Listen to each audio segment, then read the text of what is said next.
On May 8th, 2025, a Reddit user asked a grim yet straightforward question on r/askreddit, stating, "What is the most messed up thing you have ever done?" Chat, what is the most messed up thing you have ever done? Suck my own.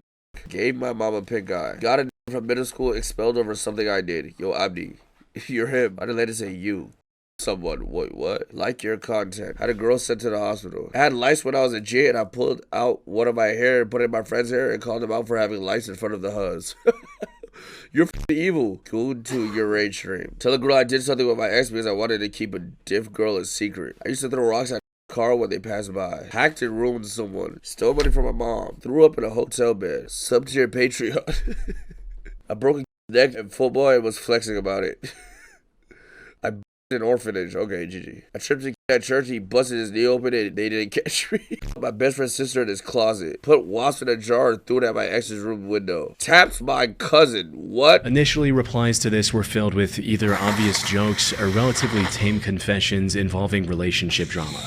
However, after about 30 minutes of the post being live, one user replied with a disturbing comment that stood out from the rest. What the I ran over a woman and her in California in '96. I don't remember the specific city, but I'll never forget it was the intersection between Vanowin Street and Avenue. I think the mom died, but I don't remember what happened to the kid. I got away scot-free, and I'm only telling this because the statute of limitations... Now, it's not uncommon for people to just make up shocking stories on Reddit for attention. And at first this didn't look any different, until another user did digging and discovered an LA Times article from July of 1996 about what seemed like the same incident mentioned in the comment. That article, along with others from the time, not only confirmed the OP's claims, but also revealed the horrifying details of what actually happened that day. According to the reports, the victims of this incident were a 19-year-old girl named Ruby Moreno and her 1-year-old daughter. Ruby had taken her daughter to a nearby hospital on the morning of July 29 to treat a few minor cuts she got while playing. She stopped at a relative's house on Vanowin Street on her way back and was about to return home at around 10 p.m. But as she was attempting to get into her car on the driver's side, she heard a loud screeching noise from behind. She looked back and saw a car barreling towards her at 100 miles per hour. According to other witnesses, this car had swerved to avoid hitting a van just seconds earlier, causing it to lose control. Seeing this, Ruby panicked and started running from the speeding car with her daughter still in her arms. Unfortunately, luck wasn't on her side that day. Before she could reach the sidewalk, she tripped into the street and was struck by the car moments later. The impact sent her flying over a parked car and onto the roof of another. The baby was also tossed several feet into the air before falling on the asphalt. Miraculously, the baby didn't receive any lethal injuries and was able to survive without any lasting damage to her body. Ruby, however, wasn't as fortunate. She was rushed to the hospital, but what the type of baby is that? You got a super baby? What the rushed to the hospital, but succumbed to her injuries the same night. As for the driver that hit her, witnesses reported him trying to flee the scene, hitting another parked car and then a curb before successfully getting away. And from everything I could find, the perpetrator was never identified or arrested.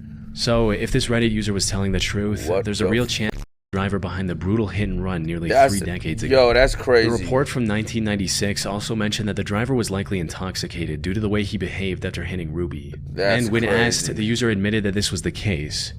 Were you drunk at the time, as the article says, or were they wrong about that?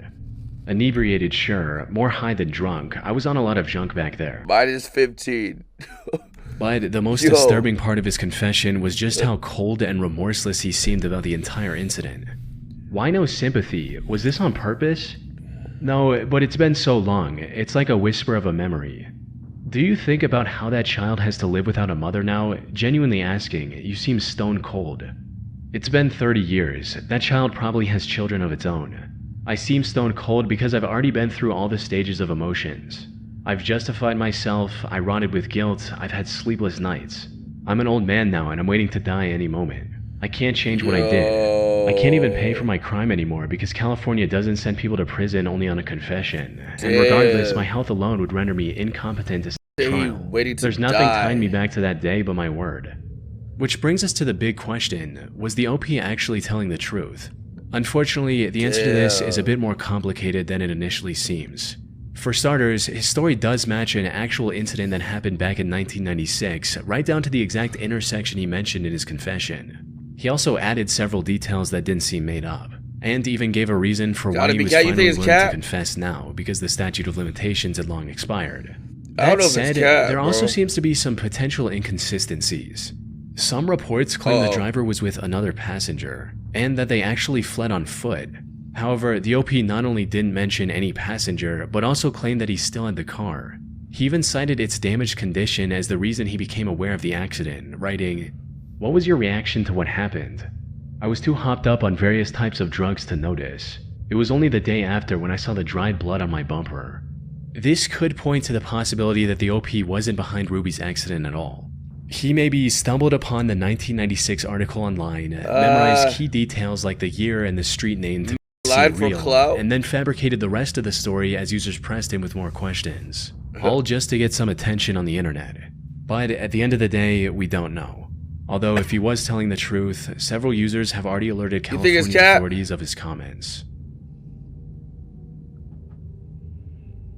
In May of 2012, a Reddit user asked others to share a secret which, if came out, could ruin their lives. And while this post received over 44,000 comments in total, one chilling confession stood out above the rest. About 9 hours after the original post went up, a user replied with a haunting story of his own, reading, "I accidentally killed 7 people. I put into a new water heater exhaust to keep debris out and installed it in a rental. I get a call a week later, there's been an accident.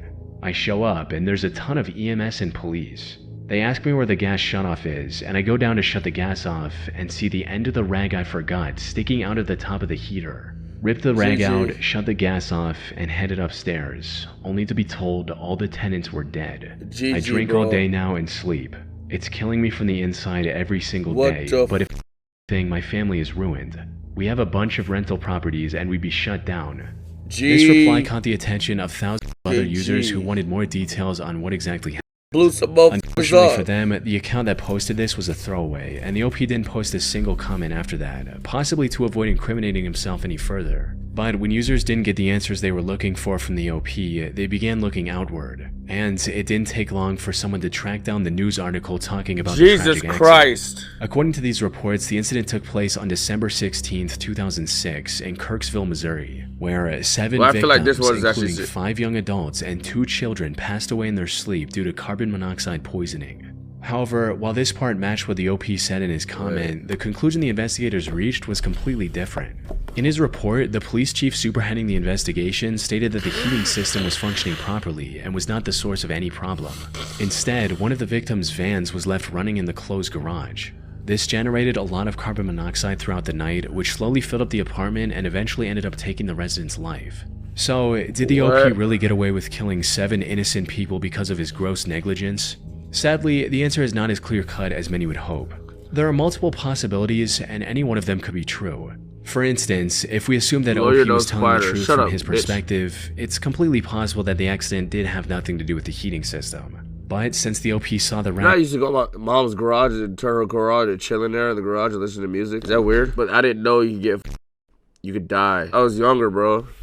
Stuck in the heater, he assumed it was his fault and has been blaming himself ever since. On the other hand, there's also a chance that everything unfolded exactly as the investigation concluded. OP just took this real accident and made up the story about him forgetting the rag for attention on Reddit. This would also explain why the police would let him casually walk into a potential crime scene without any supervision. We can even take this a step further and assume that the OP wasn't even the landlord and just read about the incident online. That all said, it's still completely possible this story is legit and that the rag was the cause of the deaths, or perhaps a combination of the van and the rag. The OP hasn't posted any new updates on his throwaway account in the last 13 years. So, whatever the truth is, we may never know for sure. Okay, stop typing the shit that you're talking. What the f you mean you understand why I act the way I act? Like, watch your mouth, like, I mean, dead as your daddy. May 2nd, 2017, users on the Canada News subreddit came across a lengthy Canada News subreddit, okay. "Wanted for Kitchener murder, my side." This was a reference to a horrific murder that took place in Kitchener, Canada just a few days earlier. And to everyone's shock, this post was written by the prime suspect. Yo, on God, Los Polos got a picture that look like this, bro. Yo, does he not look like this, chat? I swear this is a Los Polos picture, bro. Which picture is that? Ajer Hassan. He was still on the run, but wanted to tell the internet what exactly happened on the night of the incident. However, Does what he seemed feel like a like desperate attempt to ass? share his side of the story would later turn out to be a part of his plan to evade the consequences for his actions. Though, the events that led up to this started 15 months earlier in February of 2016, when 21-year-old Ager Hussein met 21-year-old Melinda Vasilier in Kitchener. The two quickly became infatuated with one another and began dating just weeks after their first encounter. However, while things went quite well for the first year or so, the two eventually started bickering and fighting with each other. This resulted in the two breaking up in April 2017 via text. And that's when things took a turn for the worst. Not long after their breakup, Ager attempted to break into Melinda's home through her patio, but was spotted by her friend Anna and her boyfriend. They also called the police on him, forcing him to leave Melinda alone. However, he kept texting her even after this incident, asking to meet her at least one last time. She eventually agreed and invited him to her home, to talk things through and end the relationship on respectful terms. They decided to meet on the night of April 27th, but when the time came, Ager didn't show up. Melinda had asked her friend and sister to stay with her at home while Ager was visiting. However, since Ager was a no-show, she gave them the go-ahead to carry on with their night and the two left. They returned shortly after midnight, and to their surprise discovered that Ager had shown up while they were gone and was now in Melinda's room with her. The girls confirmed Melinda's safety before heading off again to get food. Los is a Bay Harbor eater. Bitch, what the f***? This trip took barely 30 minutes. But by the time they came back, things had somehow spiraled into a complete nightmare. The apartment was in complete disarray and there was no sign of Ager anywhere. And as they stepped further into the apartment, they found Melinda lying face down on the kitchen floor in a pool of blood with her body covered in dozens of wounds. They rushed in to check on her, but tragically, it was already too late. Melinda had no pulse.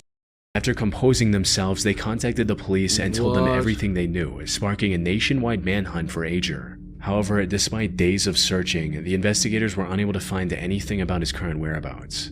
That is until a post from Ager himself popped up on Reddit explaining everything that happened from his perspective. He opened his monologue by going over the history of his and Melinda's relationship, how they were perfect together, and that he was even planning on proposing to her before everything fell apart. After spending a bit more time going over the timeline of the relationship, he moved on to talking about the day of the incident. And according to him, this is what happened after Melinda's friend and sister checked up on them. We continued to talk and finally decided it was worth it to try one more time. Anna and her other friend left the house to grab food. We both let everything out and our relationship was back on track. As I'm getting ready to leave, she asked me if I had done anything with any other girls while we were on a break, or any time we were on a break. I told her we needed to be honest and said yes and told her about it. She started freaking out, wouldn't say a word, just kept slapping me with tears in her eyes. Slaps turned into hits. I told her I was sorry, but if she didn't stop, I'd do something back. She didn't stop. I then stupidly pushed her, harder than I expected. She fell against the sink. This was the first time I ever did something physically violent towards her. I told her I was sorry. She said, leave now. I began saying sorry even more and asked if I could get a hug. She was still crying. I go up to her to try and give her a hug. Almost out of nowhere, she grabs a knife by the sink.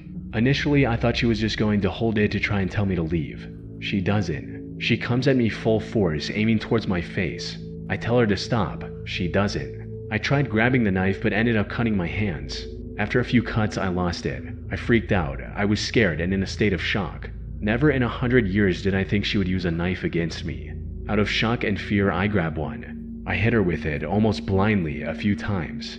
I didn't know what happened. I was confused, shocked, and scared. I had no intentions of that happening. When I left, I honestly thought she just passed out. Then I looked at the blood and started freaking out and just ran. I didn't know for sure she had died until the next day. I honestly had no intention of ever doing that to her. I was protecting myself. From there, he went on to talk about the amount of regret and sadness he was feeling for what happened to Melinda. He also expressed his shock over the news calling this a targeted attack.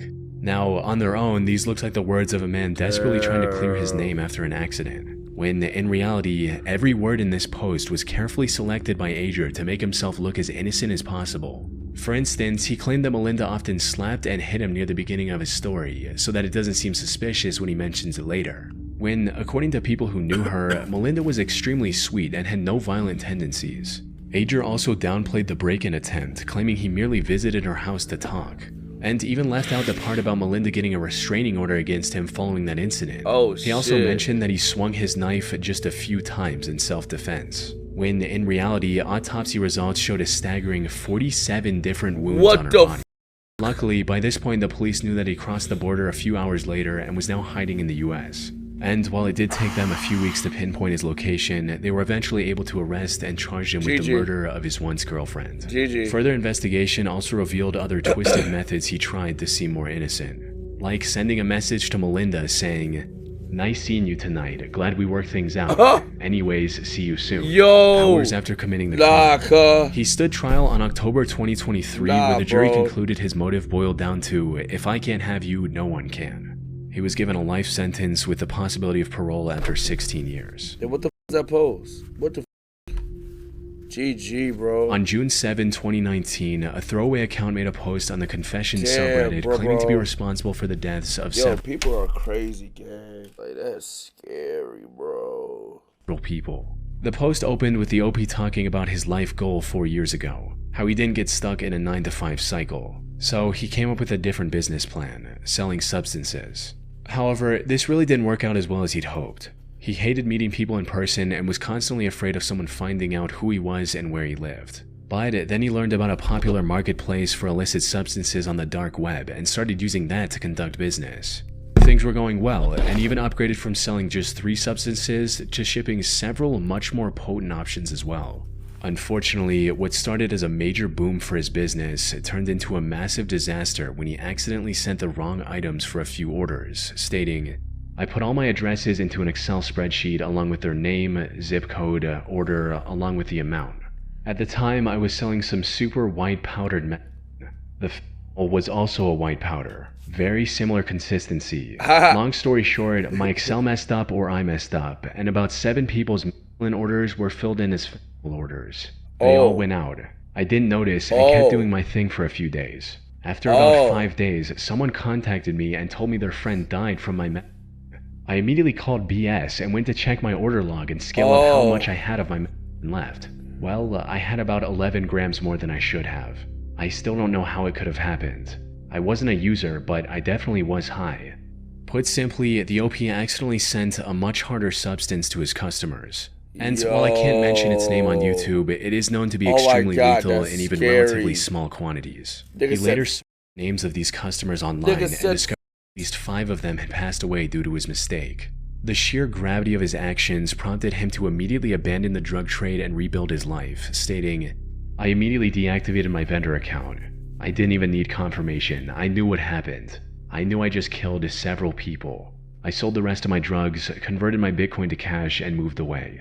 Didn't speak to anyone for weeks. Found a job in a restaurant, living in a city I always wanted to. I haven't touched drugs since that day. I haven't had anything to do with that life since then." The OP ended the post by claiming that, despite getting as far away from his old life as he possibly could, the guilt of being responsible for— Make sure he sold the rest of that shit. Nigga said he sold the rest.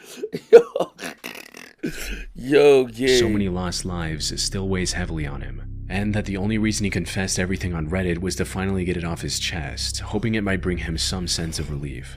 Now, whether this actually helped him feel any better or not is completely unknown. This was true? This was his first and last post from this account, and he hasn't posted any updates since. As for if he was actually telling the truth, that much is uncertain. It's near impossible for me to track down any news articles about his unfortunate customers, given that over 100,000 people every year lose their lives from that same substance. That's a fact. That said, many users in the comments believe the story was genuine, and some even express sympathy for the OP's situation. That's a fact. Though I doubt we'll get any concrete answer on this confession's legitimacy anytime soon. Damn, bruh. That's scary. Said I'm on 3+ right now, if I'm being honest. Hope my feelings shoot out like a rocket. Niggas thought they had the swag, but I'm really on it. Look at you just window shopping that new bag I bought.